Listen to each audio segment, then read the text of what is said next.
Welcome to the Bombshell Business Podcast, where driven women in business learn how to become more bold, brave, and unwaveringly confident.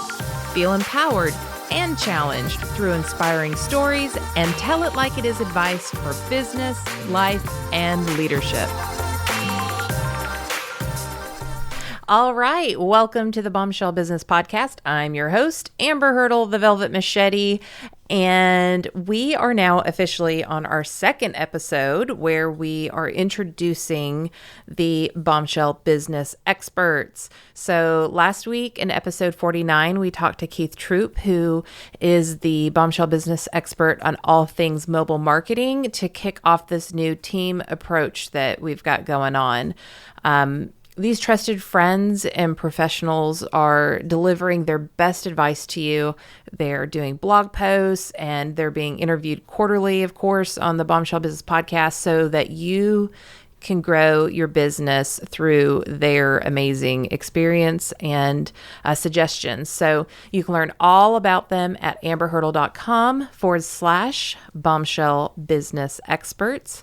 And of course, they'll also have a page in the Bombshell Business app coming September 1st, which, of course, we are having an app. It's going to be robust. It's not going to be a lame-o app.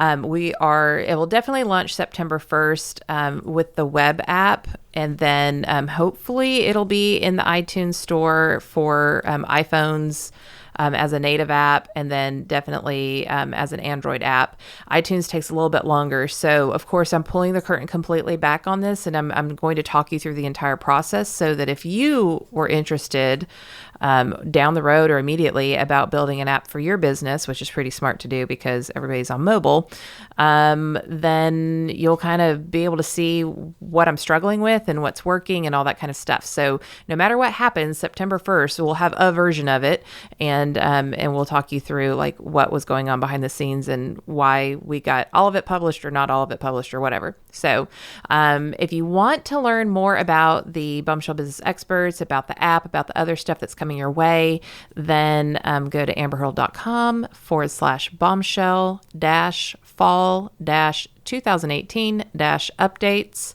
And of course, we'll put that link in the show notes as well. And another announcement, whoop, whoop. You need to know that I'm doing a live in-person open to the public event on November 1st from 9 to 12. It's going to be amazing because I don't do anything that's not amazing. And I'm partnering with just really the most fun and innovative folks. They're just super cool people out at the Nelson Andrews Leadership Center in Nashville. I've had the privilege of getting to know some of them through our TEDx Society of Fellows that we're involved in and just going down there. And so we decided to partner on offering the Fascination Advantage Assessment Workshop. So usually I only do this in corporate environments, or like I did it with hundreds and hundreds of women just recently at Stella and Dot's annual Hoopla conference. So that was super fun. So I do it in those type of settings where people pay me to come in as a Fascinate certified advisor.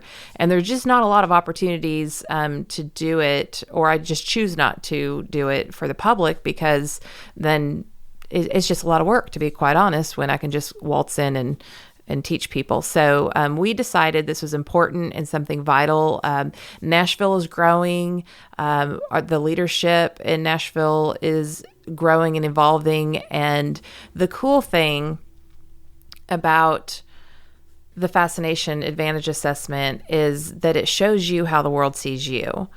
And so I dare say, whether you're in Nashville or you're going to fly to Nashville to come, and by the way, there's only 40 seats, so you might want to get on this, but there's just really never been a time where it's more important to understand how your personal brand is seen by others and how to apply that insight so that you can be more influential, so you can stand out. So you're always over delivering, because I mean, whether you're listening, you're like, hey, I'm in a corporate environment or a nonprofit environment, or you're like, yes, I'm an actual small business owner, leveraging the best of you and not trying to fix what your weaknesses are is truly your fastest path to success. So that's why I'm totally obsessed with this. I've been involved with Fascinate for like 5 years. Got certified. Sally Hogshead, the creator, is a genius. The whole team at Fascinate, they're amazing. They're like my family. And so I want to help you find your little zone of genius so that you can share that with your world. And then you just communicate and you lead more powerfully. You have confidence and you're able to persuade other people because you're just being more of who you are. So I know you're thinking like, okay, I've done Myers-Briggs, I've done DISC, I've done Strengths Finders, and those are all great. And I use those tools also. I think it's very important for you to understand your point of view on how you see things, so how you see the world. But with a Fascinate personality test, you actually get to see yourself through the eyes of your clients and your coworkers and your peers. And I know that we're all struggling, to figure, I say we, y'all are all struggling. Let me back that up again, using big words. Many of you are struggling to really understand what makes you different. And this is a 3-minute tool that makes it happen. And then in this workshop, I will actually help you craft your own personal tagline. So we will be sure that before you leave, you have a way to say, this is what I do and this is how I do it differently than anybody.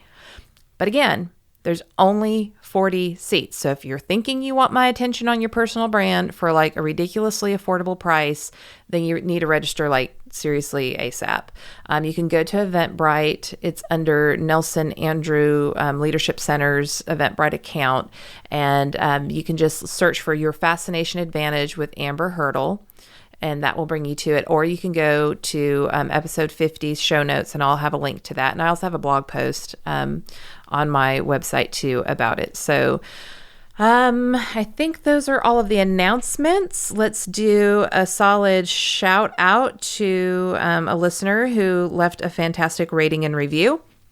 You know, I love these because when you leave a rating and review and you tell other people why you listen to this podcast and how it impacts you, then that gives other women a reason to dive in and listen and get all of this free, juicy business advice. And then I get to help more women, and you are helping more women by doing that. So straight talk, and I'm reading this off my phone. So for some reason it was not pulling up on my computer. Straight talk with so much something. I can't finish reading it. So 5 stars. I think I'm a hard sell. Let me go back. This is radically distinct. Sorry. I'm so excited today. I can't keep my my ducks in a row. So radically distinct says, I think I'm a hard sell when it comes to my time. Just binge listen to this podcast for 3 hours. Amber is so on point and well worth your time. I love the breadcrumbs, number 1, and mindset, number 47 episodes. And it's got a little emoticon with like the money dollar sign thing on its tongue, like the smiley face, lipstick, a clap, and a clap. So thank you, Radically Distinct, for that amazing review. Okay, so we've got all of our announcements, and we are definitely appreciative of everything that y'all do to support the podcast. Let's talk about what's about to go down with the interview. So in this interview, I talked to Bombshell Business Expert Mary Barbee, who is our productivity and virtual assistant and systems expert. We talk all about how you can take a step back after the summer break in your routine. And whether you have kids or you don't, let's be real, the sun being out longer and, longer days, there is a disruption. And every time that there's a shift in the seasons, there is just a shift in how we do everything. It's natural. So when you have that break in your routine and, you need to get your poop in a group. She's going to help us launch into an uber productive fall season. So if you want to finish 2018 strong, then Mary has actually 3 ways you can make it happen. And she'll explain why she does everything in 3s. And then she even talks about like must-read books and tech tools and other things that will like totally rock your bombshell business world. So we link to everything in the show notes. It's a really, really great episode. And I'm very appreciative to Mary for all that she's offered to y'all. So you ready? Let's do this. Okay, so we're here with Mary Barbee, and she is going to walk us through the 3 E's to remember to be uber productive after summer ends. Welcome to the Bombshell Business Podcast, Mary. Hi, Amber. Thanks so much for having me. I am so excited. I may be one of your biggest fans and have listened to almost all of your podcast episodes. So super grateful to be here. Super honored. Thanks for having me. Well, I was very particular about who I invited into the Bombshell Business Experts Network, and I am equally as excited to share your expertise and all of your awesomeness and your positivity and just even your life experiences with the Bombshell community. So thank you. Awesome. So, okay. You have the 3 E's, and we're about to dive into that, but there's a reason why you tend to do things in threes. I thought that might be interesting to talk about first. Can you explain yourself, Lucy? Sure. Okay, so I own Custom VA Solutions, which is a virtual assistant service, and my tagline is that we triple your productivity. So I have it's kind of become a weird habit of mine to do everything in threes because of that. Yeah. Well, it's funny too because I remember things really well in threes, and one of my mentors and also the gentleman who wrote the foreword to the Bombshell Businesswoman, my book, used to tell me, he's like, and he still does. It's funny. Like I even catch him now. Now that he's not my boss, I can say these things to him. But he'll just say, okay, I want you to remember 3 things. Or he'll say, well, here's what I think you need to do. And it's always in 3. And there's got to be a reason behind that. I think it's just because it's easy to digest. So that's Totally. what we're going with today. So on that note, take us through the process. The 3 E's to remember to be uber productive after summer ends. Let's start with the first E. What is that, Mary? The first E is to exhale. So allow yourself to breathe, right? Right. So if you're a mompreneur out there with a business as a mom of little children, then it's totally fine to take the first day back to school to be totally about you. Like go get a mani-pedi, do self-care things, take a nap, read a book, those kind of things to just kind of shift gears from the crazy, chaotic summer to now having the opportunity to totally refocus and having some peace and quiet. Yeah. I've stayed pretty busy through the summer. Usually I take a big step back. Obviously I did on content. Everybody I'm sure is like, where's Amber's podcast? But actually delivering work to people has been still very busy. And I don't have small children. I have grown children, and then I have a 15-year-old son, and I actually alternate every other week with his very involved dad. So I don't even have him every week, but just the sheer disruption of I have Derek this week, I don't have Derek this week, or, I'm going to try to cram everything into the week that I don't have him versus I know I'm going to have 9 teenagers at my house multiple days on the weeks that I do have him. I mean, it's just whether I've taken a slowdown or it's just a total disruption of the norm, that can really halt my productivity, obviously, since I have not put a podcast out.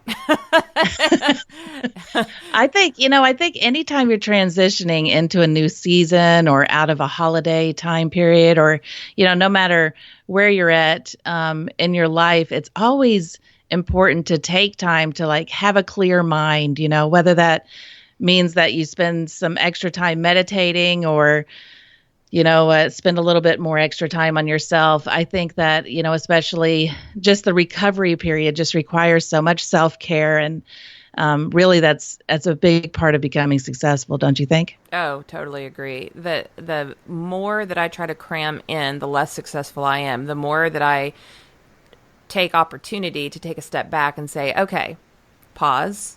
This is where here is. What's going right? What am I not loving? Who do I need to bring in to get me to where I need to go? And, what do I need to stop doing? I mean, it's just, that's what a CEO does. When you're talking about being a she-EO, you're talking about being a visionary person. And then also you're probably most likely doing the work too. So if you don't take, I mean, I love this. It didn't even dawn on me to do this. And I know my son goes back very early.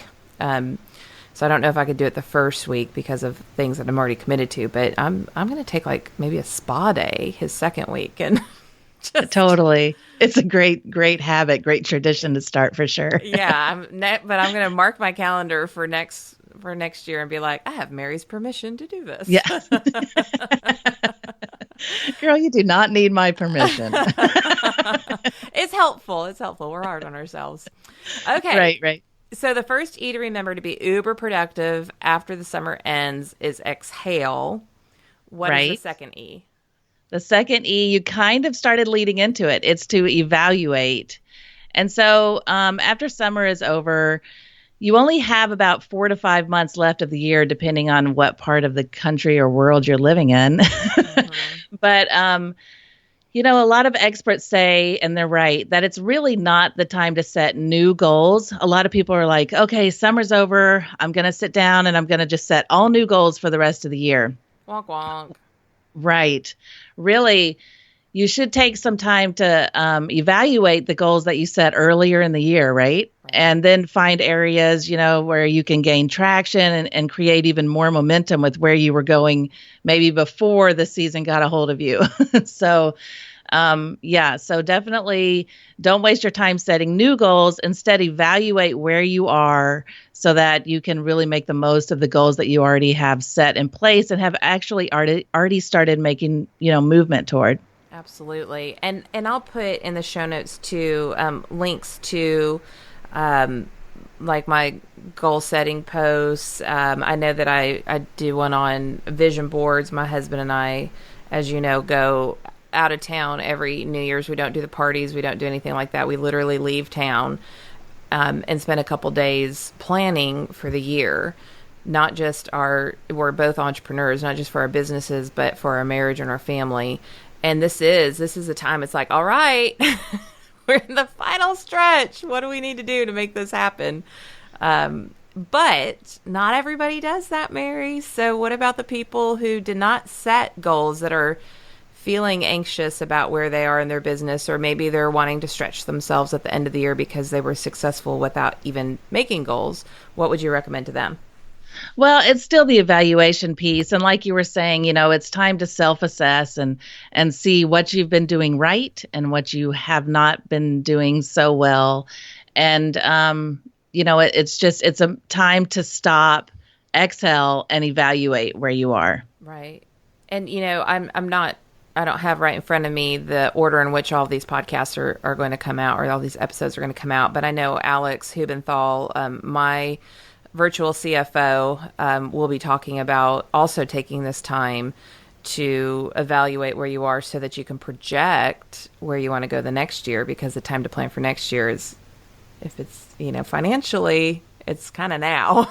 So yeah, absolutely. I'll just put that little teaser out there too.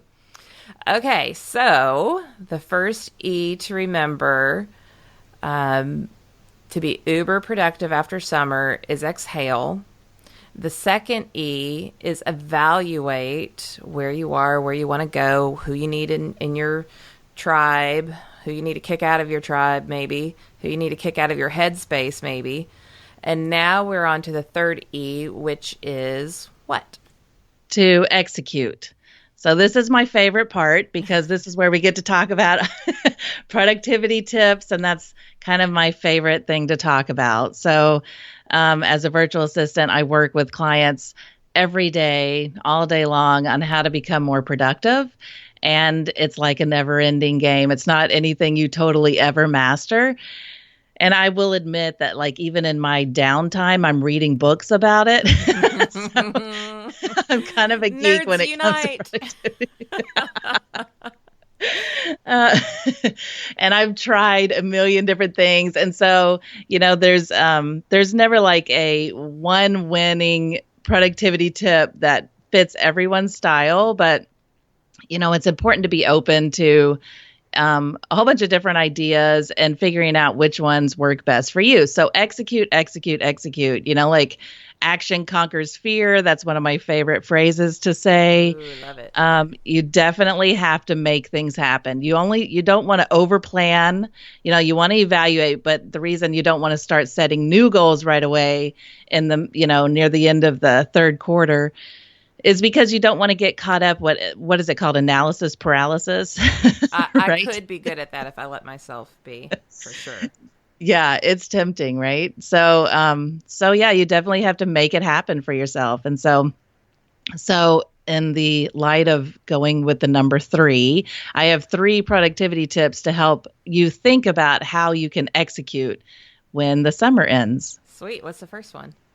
Okay, so the first one we're going to talk about is calendar management and time blocking. So a lot of people that I've run into in my world, it surprises me like crazy that they don't use a productivity tool like Asana, for instance, or Trello or Basecamp. There's a ton of them.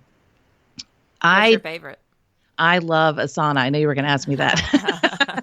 I love Asana. I live inside it. It's on every electronic device that travels with me and every electronic device that sits at home. And in my office. So yeah, I live and breathe Asana.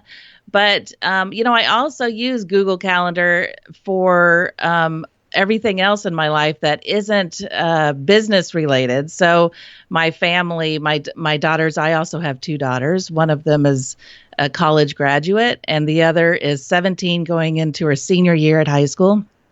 So we all have our busy schedules, and so we all link together to the same family calendar so that we know when we are planning to go see a movie, for instance, or something like that. So, or if someone else has something going on where they need me there.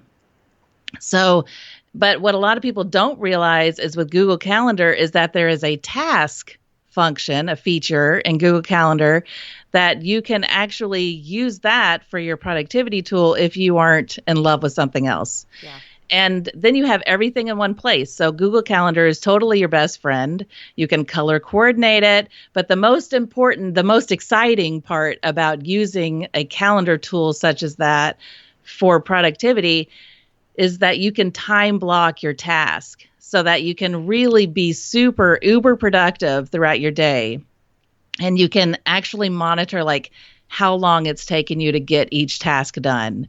And, having an end time to your task is super important because, perfection is the enemy of productivity. Amen. And there's really like no other way to say that. Yeah, that is for sure. My rule on that, and I just developed this when I was still in corporate because I just, as a career communicator and event person, it's just always going at full steam, and you have a bajillion tasks to get done for communication and event plans. And so my rule, and I have this in the Bombshell Businesswoman in the book and in all the free bonuses. I think it is I'm trying to look for the chapter real quick. Bear with me. Applying time strategy. So starting on page 217. If the task takes less than 15 minutes, then it's a task that I would put in that protocol that you just outlined. But if the task takes more than 15 minutes, then that becomes its own calendar appointment, because it's highly likely that if you think it's going to take 16 minutes, it's really going to take 30. So you may as well just block like that chunk just for that thing on your calendar. That's my own little tip. Absolutely. Do with it what you will. I love it. I love it. As an entrepreneur, you really have to become a master at finding the balance between perfection and good enough, right? Right. And be able to move on to the next thing. So, and even and then like if I know a lot of bombshells, myself included, and you are kind of type A, and we want things to be excellent, and we want our brands to be shiny. And so I think it's a matter of, okay, what am I going to invest my A effort into, and where can I have a B, and it's probably still everybody else's A. You know what I mean? Yeah. Oh, absolutely. Yeah. Absolutely. That makes total sense. All right. What else? So the second productivity tip is all about prioritizing. So I want to tell you that I read. I'm sure you probably read this book. It's called Essentialism by Yes. Greg Mcewan. Oh my gosh, it's such a great book. But one of the best things that I took away from it was that the word product or the word priority was introduced to the English language back in like the 1400s, and it was only singular. And then in the 1900s, it just like kind of became a plural word, priorities. And so it was no longer like everyone has one priority, right? Yeah. It's all about having 5 or 20 priorities for the day. So there's lots of different prioritizing strategies. And again, different personalities respond differently to different strategies, but it's definitely something that I switch up from day to day too. As an entrepreneur, I have the ability to do that. It's one of the benefits. But there are two total opposite ones that I switch from back and forth all the time. And the first one is the eat the frog first prioritizing strategy. Have you heard of that one, Amber? Oh yeah. Oh yeah. So I don't know I can't remember who it was actually that came up with that phrase, but I think it was Mark Twain who actually said, like if it's your job to eat the frog, do it first. Yeah. Yeah. And so what does basically, that mean? it basically just means that the most daunting task, the hardest task, or the one that is just really looming heavily over your shoulders, that's the one that you should tackle first, so that the rest of your day, or, when that is completed, then it's just kind of a downhill kind of thing after that. Yeah, like rip the Band-Aid. That's my phrase. You could ask anybody in my life, from my esthetician and friends over at my Medi Spa to my doctor to anybody that I work with. It's like, just rip the Band-Aid off. Let's just, whatever the worst thing is, let's do that part first, because then you don't have to worry about it anymore. There's actually a book, and I do think, I can't remember if it's Mark Twain or not to reinforce that, but I know his phrase has been around for a long time. But Brian Tracy actually wrote the book Eat That Frog, 21 Great Ways to Stop Procrastinating and Get More Done in Less Time. So we'll link to that, and we'll also link it to Essentialism if you all want to dive deeper into these amazing strategies that Mary Absolutely is sharing with us. So what if I wake up and I'm PMSing and I knocked over my coffee and I'm like, I'm just going to go into the office, but I am not eating that frog. What's an alternative way to tackle the day? So for days that I have like that, I just, what I do is I take a glimpse at my very long to-do list, my priorities, as you say, and I crank out all of the super quick tasks first. So the biggest benefit of doing that is the thought process, is the mindset of I've gotten so much done because now I have this list that has all these check marks on it, and so that can also be very productive, actually, to crank out all the quick tasks first before you actually start to chew on that frog. Love it. Love it. I do that sometimes too, but I do find that when I switch to that methodology, sometimes the most important thing sits for a couple days, and then I'm scrambling at the last minute. So I'm just going to throw in there, don't abuse that privilege. Yeah. Be like Mary. Oh, totally. Balance the frog and the quick wins.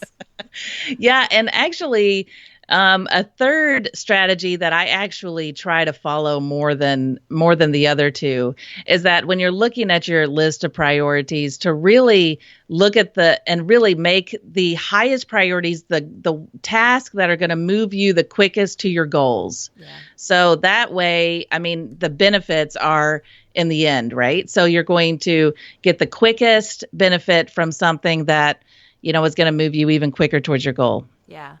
Yeah, and so like revenue generating to-dos. Absolutely. Yeah. I know I'd love to live in the creative space and develop and make things pretty and plan and those type of things. But if it's not turning green in the end, then you're not really working on your business. You're working on things.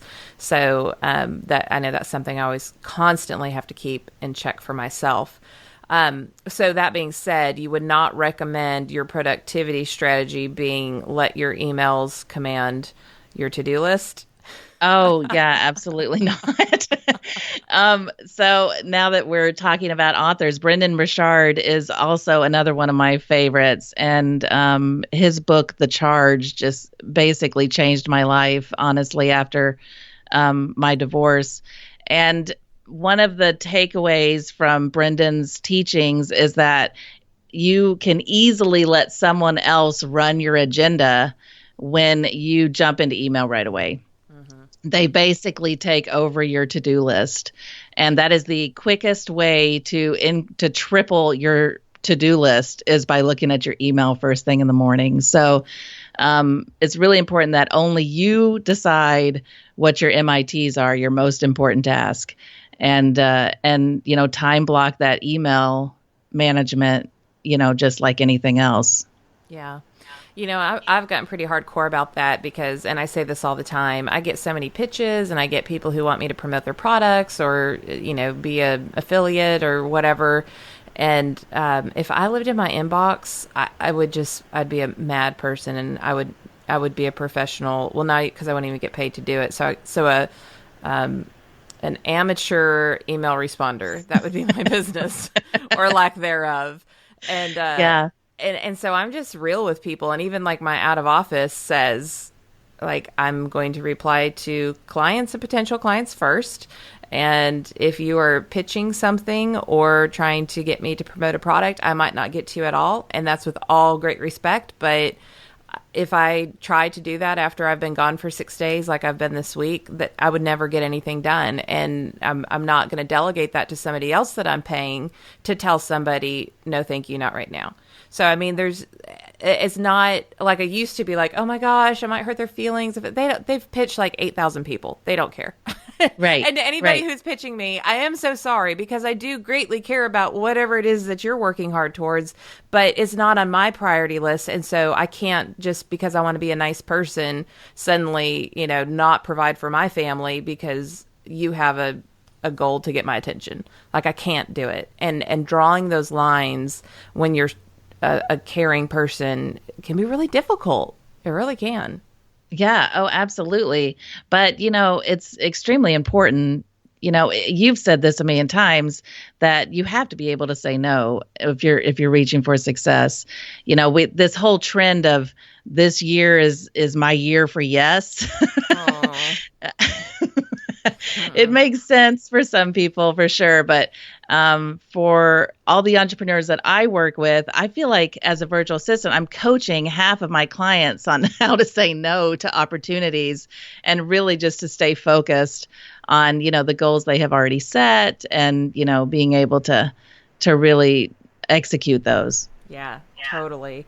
And I always say, if you say yes to something, you're saying no to something else. And so my rule is I will always say yes to being the wife and mother and daughter and sister that I'm called to be. That I'm saying yes to that. So everything in my business goes back to supporting that. And if I have to choose between what you want and what is right for my family, by way of my business, I'm choosing my family every time. And when you make it simple like that, when it's like you're choosing between two things instead of not just saying no to somebody, then I think it helps you be a little bit clearer on the consequence of saying yes. Oh, that's good, Amber. That's really good. Yay. I love that. Well, so let's see here. Okay, so the third productivity tip, are you ready? I'm ready, totally ready. This is actually one of my favorites, and it's mess creates stress. Yes. That is so important to remember. One, it rhymes, which I love everything that rhymes. Alliteration. But I'm also a self-proclaimed clean freak, honestly. But I do believe that mess creates stress. I mean, it makes sense in your house, right? Mm-hmm. Like you walk into your kitchen in the morning. If it didn't get clean the night before, you may not have a very calm morning. I would not. No. But the same, the really, it's so important for your workspace to be organized, both physically and electronically organized. So that's really a great way to start your season after the summer ends, is to really take the first day or week, if it requires a week, depending on what you need, to really get organized and clean up your mess. I feel like that could be an entirely different episode. I mean, just that Yes. alone. And I know I have some videos from a challenge that I did maybe last year at the beginning of the year where I showed how I organized my emails and my online and computer files. And I mean, I even showed how I organize my vanity, because I'm with you. If my space is a mess, I cannot function. And today I walked into my office after being gone for 6 days, and I have a new puppy. You can follow him on Instagram at Nashville Gibbs. Plug for the pup. And before I left, I was like putting everything up on my desk so he couldn't get into it. And I walked in this morning for the first time in 6 days, and I was like, I mean, I just immediately started feeling anxiety. And before I did anything, I started sifting through all this stuff that I was just throwing around to keep my puppy out of it. So Yeah, it's huge. It's actually huge in your life. And it's related. It ties into your mindset. It ties into your productivity. And the best way is really just to stay on top of it. So you do little things throughout the day to stay organized. You go ahead and file that correctly while you're thinking about it. mm-hmm. You go ahead and schedule that on the calendar and put all the notes in the calendar event while you're thinking about it. Yes. And those little things make a huge difference. And I would dare say that I could accuse many people of being completely qualified to be on the show Hoarders Email Edition, because their inbox is just littered with opened emails that they did nothing with. They didn't delete them. They didn't save them. They didn't archive them. They didn't act on them. They're just living there, creating stress. I mean, you get lost in the email inbox. And so I just echo completely what you say. Create a system. I would stop before you do anything for the remainder of the year. If you want to be effective, look around your office, get rid of the crap that you don't need. There's probably files that you don't need. You probably have more pens on your desk than you absolutely need. You probably have trinkets on your desk that are making you feel anxiety that you don't even realize are making you feel anxious. And you probably have a messy system. And I'm not calling you out to be like, oh, I can't believe you don't. I'm calling you out because it doesn't have to be that way. You can just start small. Like today, I'm just going to clean out my physical filing cabinet. And then the next day you can say, I am going to get my inbox down to 100. And I'm going to create a filing system that makes sense for me. And I'll link to some of these videos to help you do that. But love. Mess creates stress. So how do you wrap up the end of your day to prepare yourself for the next day? Well, it goes back to planning and prioritizing. I just make sure that, I kind of do a little bit of brainstorming. I check in with myself and with my work to see where I'm at. I update my priority list. I plan for the next morning so that when I wake up, I already have a plan in place. And that is part of the mess that I'm talking about. Once you get on track and you start, even more so than the physical part of things, to really stay organized in all areas of your business, then you start the day off on the right foot and you can execute right away. Yeah. I have a real hard time coming in cold if I haven't the night before or the evening before, when I'm wrapping up, written down like, this is what you need to work on first. Because yeah. ADD squirrel. Oh, I know. I'll toss and turn all night long. Like I won't sleep. I'll be like, oh, did I do that? Did I get that done? And wake up just completely a ball of stress. Yeah. And if you travel like I do, I mean, now, like you've gone through different time zones and your priorities have shifted based on the client that you're with or the speaking gig that you gave. And then you come back and it's like, okay, where was I? I mean, so it's very, very important to like almost, it's like a bookmark for where you are in the project process. And that's also why project management software is so helpful, because you just pull up what you're supposed to get done that day and it tells you. It's a beautiful thing. Absolutely. Okay. So we've covered the 3 E's to be uber productive after summer. So the first is exhale. So take some time to yourself, go to the spa or get a pedicure, or even just sit at home and do nothing. Netflix binge it.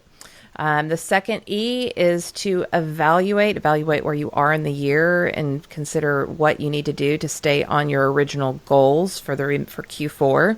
And then the third E is execute. And Mary has given us amazing ways that we can do that in effective, strategic way, keeping our priorities straight and not wasting time or energy.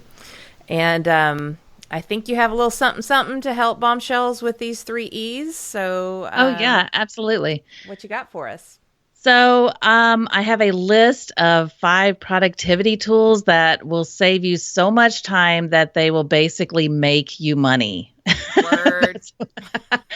So, I assume that you'll put the link down in the show notes. Yes. And absolutely check that out. They are 5 productivity tools that I consider profitable because they save you so much time. And they are things that I use every day in my life as a virtual assistant, and my clients use them in their lives as well. So. Well, I don't think that you could get better tools than from somebody who actually keeps entrepreneurs on track day in and day out. I dare say you've probably tried them all and you've narrowed them down to the very best, and she's sharing her best for free with you. So thank you so much, Mary, for that gift. Absolutely. So any parting words for our bombshells before we wrap up this hugely helpful episode? I mean, I've been taking notes for myself too. Well, I will just say to keep in mind, if you take anything away from this, the really important thing to think about, that the ultimate key to success is doing less but better. So get the highest possible return on everything that you touch. I love that. Less but better. Oh, as women, we try to do it all and be it all and have it all and see it all. Less but better. That's what I want to close on today. Mary, thank you so much for generously sharing all of these amazing tips with us. I appreciate you. Oh, you're so welcome. I appreciate you. Thank you for having me. It was so much fun. All right. Until next time. Thanks for listening to the Bombshell Business Podcast. Visit amberhurdle.com for more resources like show notes, and check out thebombshellbusinesswoman.com to grab my book and download the free bonuses.